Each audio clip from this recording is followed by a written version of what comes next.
Cette caméra est sur vous et cette caméra c'est sur nous deux. Pour regarder vers moi.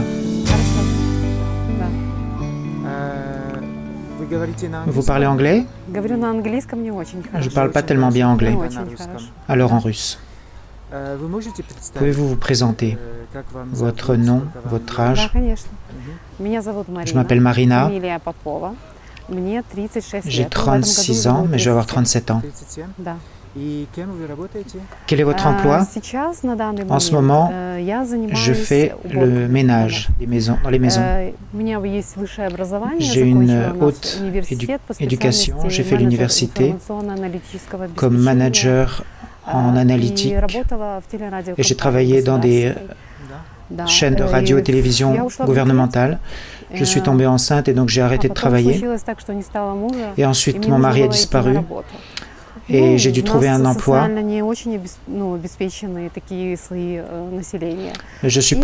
J'ai pas tellement de connaissances pour trouver le travail. Et j'ai cherché quelque chose pour avoir des revenus, parce que je dois payer mon appartement et je dois élever mon enfant. Même en ayant une éducation très élevée, ils ne voulaient même pas de moi comme vendeuse et je voulais avoir du temps pour pouvoir élever mon enfant. J'ai trouvé une compagnie de nettoyage et ça me donnait du temps pour pouvoir m'occuper de mon enfant. Et c'est pour ça, en ce moment, je travaille avec plusieurs clients. Je fais du ménage dans les maisons. J'ai l'intention de changer de travail pour un travail de bureau. Quand on reçoit de l'argent tous les jours,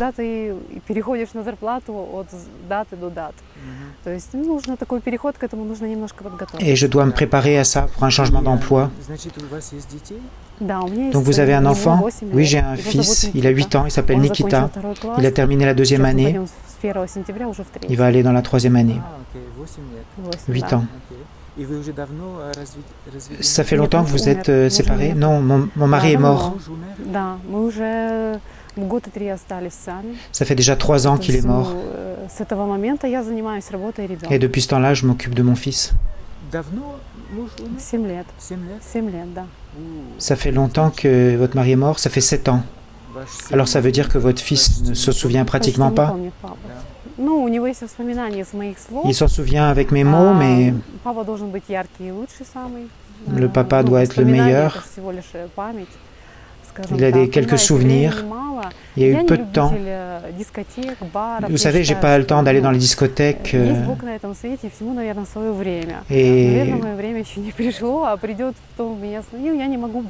je peux pas laisser mon enfant tout seul le soir et aller m'amuser. Je dois être avec mon fils. Je peux pas non plus aller dans un café avec lui, mais je peux aller au cinéma ou alors on peut aller en vacances. Et je suis plutôt une personne de famille qui reste à la maison. Je préfère beaucoup plus les réunions familiales ou les réunions entre amis. C'est pour ça que j'ai pas la possibilité de trouver quelqu'un.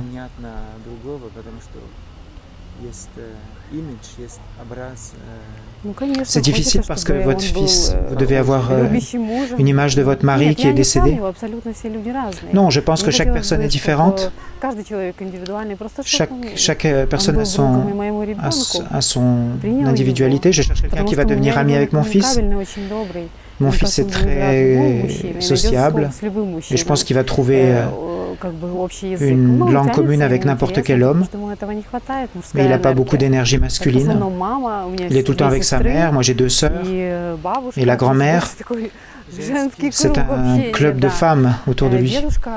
Son grand-père,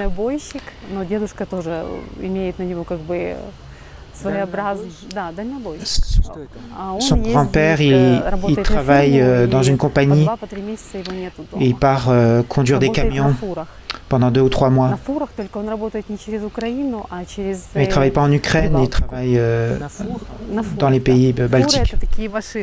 Les fours, c'est des gros camions.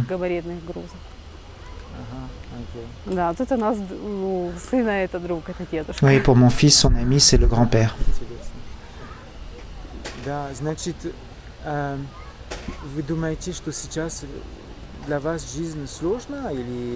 Vous pensez que la vie est difficile pour vous en ce moment ou vous arrivez à vous en sortir? Oui, je m'en sors.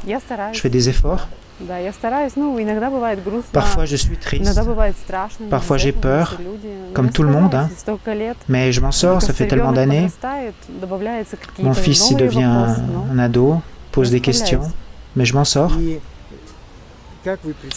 Comment vous vous représentez votre nouvelle vie avec un mari, une famille? Est-ce que c'est une belle image? Oui, c'est très beau pour moi. Pour moi, la famille, c'est en premier la chaleur, le confort, l'amour, la compréhension, le bonheur. Pour moi, c'est quelque chose de sain. J'ai été élevé comme ça dans la tradition russe. Ma grand-mère vient de Novosibirsk, en Sibérie. Elle nous a élevés de façon très rude. Elle nous a expliqué comment une femme doit se comporter dans la famille. Et on a été élevés à la vieille tradition slave. Et je suis une femme très loyale, très dévouée pour un homme. On doit faire le confort dans la maison. Bien sûr que le monde change. Et les hommes et les femmes, quand ils grandissent, construisent quelque chose de différent dans leur vie. Et on peut avoir l'égalité maintenant. Et je pense que dans la discussion, dans le dialogue, tout peut se régler. Je suis contre les scandales, les agressions. Je veux seulement la paix dans le couple.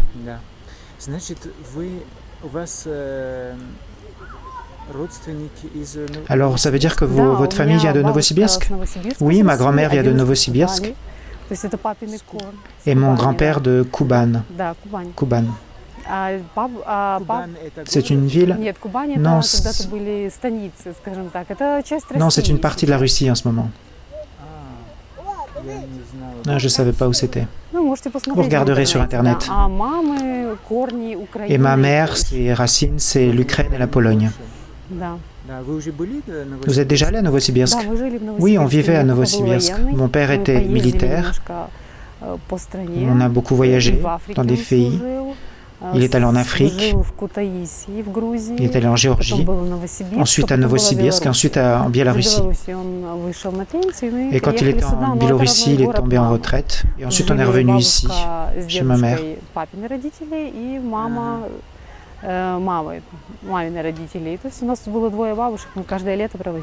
Oui, et comme j'avais une grand-mère ici, je venais ici chaque été.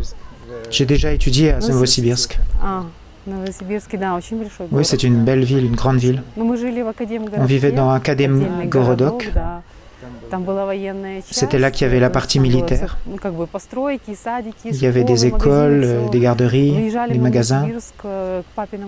On allait dans le grand-père de mon père. On allait dans la dacha, c'était des souvenirs d'enfants. Et là, les hivers sont puissants. Oui, les hivers, je m'en souviens. Avec les écharpes jusque-là, on voit seulement les yeux. Oui, il fait froid. Tout est gelé, tous les produits sont gelés, congelés.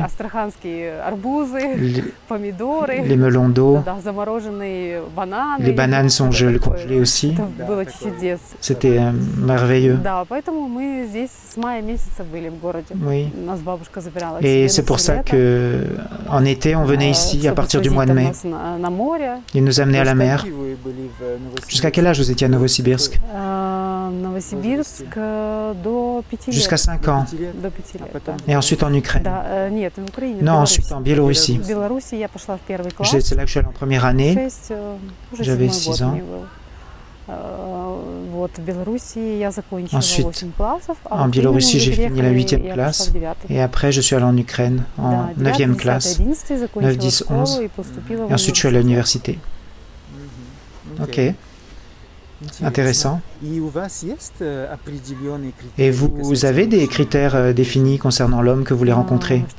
Qu'est-ce que vous voulez dire? Vous avez dit que vous cherchez que ce soit un ami de votre fils, qu'il ait des bonnes relations avec votre fils. Mais vous, quand vous vous êtes adressé à une agence matrimoniale, mais pas seulement pour qu'il ait une bonne relation avec votre fils, vous avez certainement des critères. Le plus important, je veux que ce soit une conversation intéressante avec lui, qu'il soit sage. Quand on a de quoi parler autour d'une tasse de thé, c'est déjà bien. Si tu trouves une langue commune, des intérêts communs, même s'il a des hobbies, c'est une décision commune, on s'accepte l'un l'autre. Mais concernant les critères, non, je n'en ai pas de critères. Je veux qu'il soit sociable, intelligent, un peu romantique. Par exemple, j'aime bien voyager, j'aime bien la romance, mais je n'ai pas vraiment de but ou de demande particulière. Et concernant le fait d'aller dans un autre pays, vous le savez déjà, parce que vous avez déjà beaucoup voyagé. Oui, je ne suis pas contre un déménagement, je suis tout à fait positif par rapport à ça, parce que les changements de vie, les changements d'endroit, quand on est dans un cadre, quand on change de cadre, je trouve que c'est toujours bien. Parce qu'ici, je suis seule. Mes parents ne peuvent pas m'aider, ils ont leur vie. Ici, je suis complètement seule. Mais ne pas être seul, c'est une grande priorité. Quand on crée une famille, on est deux. Il y a quelque chose qui va changer. On change sa vie, mais ce n'est pas seulement sa vie, ça devient une vie à deux. Et pour vous, construire la confiance avec un homme, c'est un process. La confiance, c'était très important, le respect aussi. Combien de temps ça prend? Ça dépend du niveau de communication. Je pense que c'est intuitif pour chaque femme. On sent avec le cœur. Mais on peut toujours se tromper. Mais je pense que si un homme fait affaire avec une agence matrimoniale, je pense qu'il a quand même une expérience de vie.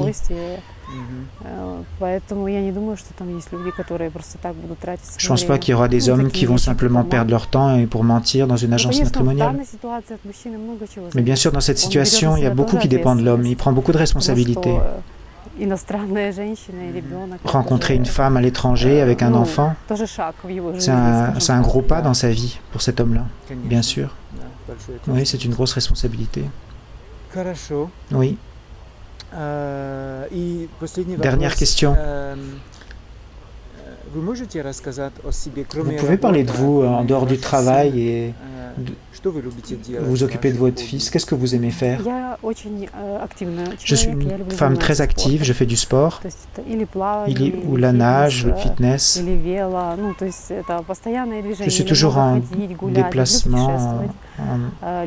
J'aime voyager, j'aime cuisiner, s'il y a quelqu'un à nourrir. J'aime beaucoup les livres de psychologie. J'aime me développer, chercher quelque chose de neuf. J'aime beaucoup communiquer, passer du temps avec ses proches.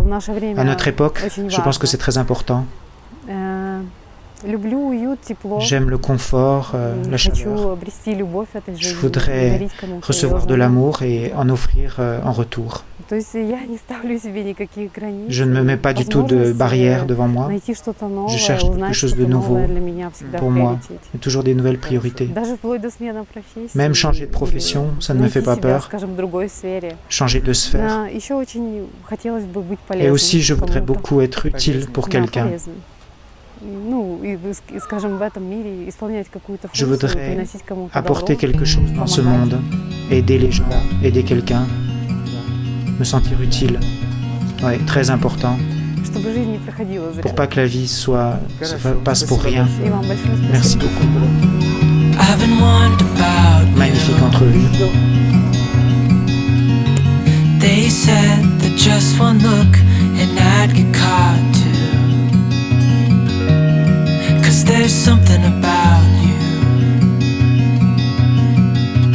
and you know it too. All I do is think about you.